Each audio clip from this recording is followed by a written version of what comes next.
Hey guys, it's time for my World Legacy lore video part 2. If you guys didn't catch part 1, we went over the beginning of the World Legacy lore, which started from the formation of our World Chalice heroes and their encounter with the crawlers up until the abduction of Ib. So if you want to learn a little bit about that, go check out that video. The link will be in the description. For now, let's get to work right here. Enter the Mekk-Knights. Specifically, Red Moon, Orange Sunset, Yellow Star, Green Horizon, Blue Sky, Indigo Eclipse, and Purple Nightfall. So these are our new antagonists, and they seem to be a little bit bigger and badder than the crawlers were. They waited for our heroes to get tired out and then abducted Ib all at once. Now, we don't know too much about them, except they seem to have a striking resemblance to the Mekk-Knight of the Morning Star. I'm going to go on a limb and say Morning Star is a prototype Mekk-Knight, and that the Mekk-Knights that we see here behind this card, they are all evolved versions of him. Each individually maybe not as powerful or maybe more powerful, we can't really say. But since I believe Mekk-Knight the Morning Star destroyed a world, I think these guys are meant to maintain the current world. I don't know where these crystals that they have come from, but I believe it might be related to past dual terminal lore. I don't want you to quote me on that. I could be wrong. And one thing I know is I believe their leader is Mekk-Knight Blue Sky. He kind of has that regal look to him. And I mean, the guy that holds swords tends to be the hero. Or the leader anyway. Let's go with that. So, like I said, the Mekk-Knights captured Ib. And you see here in World Legacy Key, a captured Ib. She's surrounded by 3 of the Mekk-Knights. Probably means that all the Mekk-Knights are there. So I'm assuming that when they captured Ib during the battle, they left and took her back to their base. And you see here that they're confiscating her wand or key. Now, I want you guys to note that this key is not seen again in this form for a very long time. So I'm going to go on a limb here and say that the key was absorbed by Mekk-Knight Blue Sky, because he seems to be pretty important in the lore, but the key itself, while also seemingly important, isn't shown by itself for a long time after this. So I think he absorbs it into his own being, and that makes him more important to the story later on too.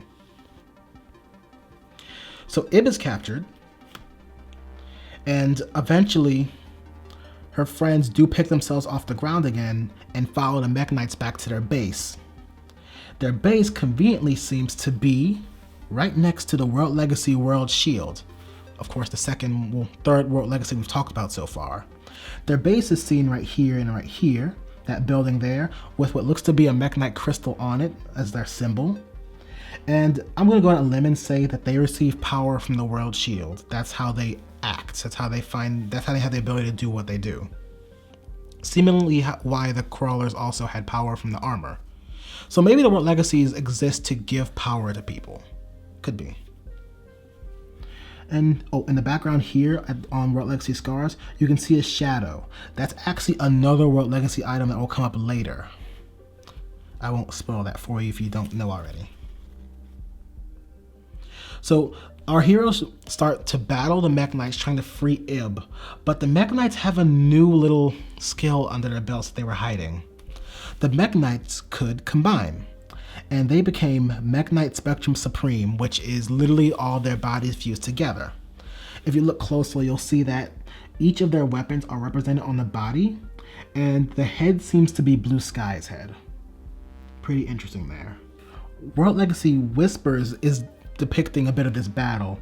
Ningirsu and Avram are fighting Spectrum Supreme. Oh, sorry, Mduck is there too. They're all fighting Spectrum Supreme and having probably a hard time of it. And they're so distracted they don't notice that Fairy Lee is sneaking off somewhere. And she's definitely not looking so good here. She's looking really corrupted now. And she has a bit of a smirk on her face. Was this all part of her plan? So Lee sneaks off, and she confronts Ib, who seems to have been caged. But she's not looking like the same Fairy Lee that Ib knew. She seems to be dark and corrupted. And it looks like she infects the World Chalice power that she gave Ib. And this isn't good because it eventually means she can take control over Ib, which she does in World Legacy's Corruption. In this card artwork, you see a much darker Ib.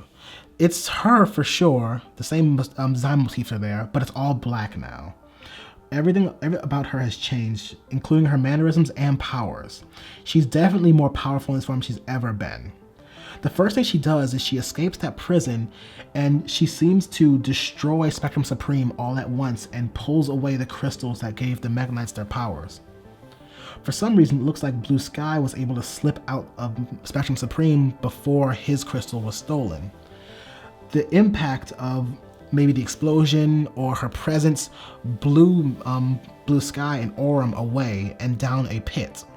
But that did still mean Ibli, our Nightmare Corruptor Ibli, was able to acquire 6 of the 7 crystals of the Mekk-Knights, which she seems pretty proud of herself for doing. Now let's take note of some of her design aspects here. So this is definitely Ib. You can tell by her features this is the same girl that you've always known, but she doesn't seem nice and cute anymore. She seems definitely a bit demented. You can see what looks like a musical staff behind her in waves. They seem to flow around her to the same colors as the Mekk-Knight cores. We're not sure what the musical relationship is here, but it could be in reference to the Tale of Orpheus. That's for later. So she now has 6 of the 7 Mekk-Knight crystals, and she's gonna do some stuff with them. She's going to take these crystals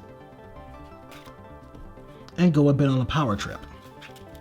So our Nightmare Corruptor Ibli is responsible for the creation of 6 new monsters called the Knightmares, each one assigned to a certain colored crystal, and also they all have a reference to a type of music symbol as well. I don't know my music symbol, so you guys can look at that yourselves. But we have Nightmare Goblin, Griffin, Unicorn, Cerberus, Phoenix, and Mermaid. And while some of these have seen a whole lot and a whole little play in Yu-Gi-Oh!, odds are, for story-wise, they're all equal. You can look closely in the designs and see aspects of the Mekk-Knight they used to be. I think the most obvious is Unicorn. Well, Unicorn, not Unicorn. Unicorn is a totally different thing. That seems to have the same blades as Mekk-Knight Yellow Star. And you can pretty much guarantee that they all have certain design elements from each of the Mekk-Knights they represent. So Ibli creates these Knightmares and uses them to attack the remaining fighters. So they're attacking Aurum, Ningirsu, and they're going to attack Blue Sky too. But Blue Sky and Aurum are still in a bit of a problem state right now because they were blown away by her initial assault. They're actually still in that ravine. Blue Sky managed to save the 2 of them by sticking his sword into the side. And he grabbed Aurum, which I'm guessing Aurum grabbed his sword. And in doing so, our Mekk-Knight Blue Sky transferred his power to Aurum. And Aurum becomes a whole new monster, Mekk-Knight Avram. Now, Mekk-Knight Avram used to have a lot better flavor text, but now we check this out. I'm not sure really what that's all about. But Mekk-Knight Avram is still the same kid, but his armor is to receive a total overhaul now. It's got a lot of design elements from Blue Sky, and the most notable thing about him is now he has Blue Sky's 2 swords, which means he also has Blue Sky's crystal, which probably Ibli is going to want. So in World Legacy's Knightmare, we see Ibli siccing her nightmares on the remaining heroes. Ningirsu actually decides to take the brunt of this attack. He stays behind and fights the Knightmares, and props to him because I don't know how he did that. He fights these Knightmares, and Avram and Imduk, they're running off. They're going after Ibli to save their friend. If you look in the background though, there's something else there. Right behind Griffin is the World Legacy World Lance. Now, the significance of this world legacy being on this battlefield is not truly clear, but the World Lance and Ningirsu are going to have a bit of history in the future. So it's no guarantee what it really does, but odds are this World Legacy gets activated during this battle. The activation of the World Legacy is actually very important to the story, so we're assuming this is when it gets activated. Now Ningirsu is left behind fighting those, while Avram is confronting Ibli. And it's not going well. He's fighting Ibli and she has the upper hand. She's even taken one of his swords and is about to go for a kill shot, but good old Imduk gets in between her and Avram. And he displays some miraculous power that I don't think anyone knew he had. And he's able to block her attack. And it seems to have unhinged, unhinged Lee's hold over Ib, because now this spectral form of the good side of Ib is now emerging from her. And she's not going to let Lee take her friends away from her.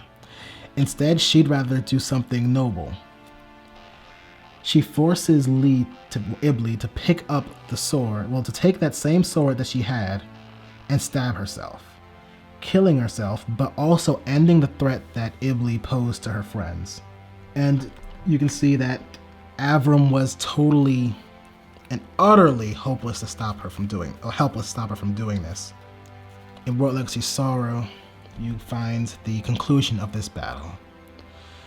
You see Ibli dying in Avram's arms, and Ningirsu, weary from his battle with the Knightmares. I don't know how he beat them, but they're gone now apparently.